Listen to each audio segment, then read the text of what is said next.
भगवत गीता का ज्ञान भगवान श्री कृष्ण द्वारा अर्जुन को युद्ध भूमि में दिया गया था। भगवत गीता महाभारत ग्रंथ का ही एक भाग है जिसमें कई जीवनोपयोगी शिक्षाएं मिलती हैं।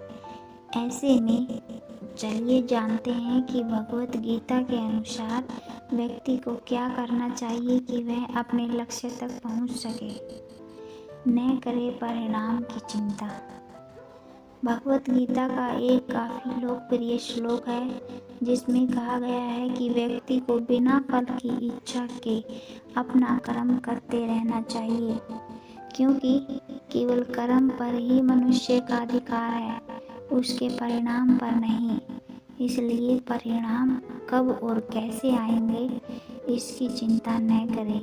अगर हम जो चाहते हैं वह हमें बहुत जल्दी मिल जाए तो व्यक्ति की नज़रों में उसका मूल्य कम हो जाता है। वहीं देर से मिली चीज़ की कीमत अधिक लगती है। इसलिए नहीं करनी चाहिए जल्दबाजी।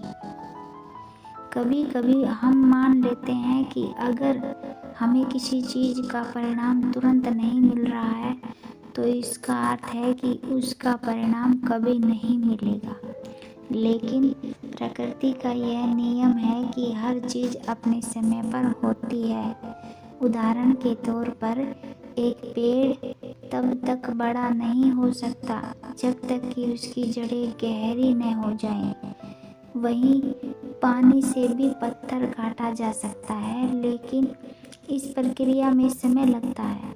ऐसे में हम यह कह सकते हैं कि सबसे शक्तिशाली और महत्वपूर्ण चीज़ें कभी जल्दबाजी में नहीं होती, बल्कि उन्हें समय देना पड़ता है। क्या कहती है गीता? व्यक्ति का सारा ध्यान केवल अपने लक्ष्य की प्राप्ति पर रहता है।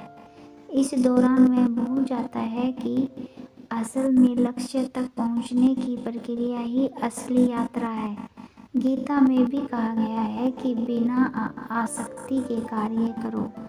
जब आप परिणामों की प्रतीक्षा में बैठे नहीं रहते तो आप आत्मविश्वास के साथ आगे बढ़ते हैं।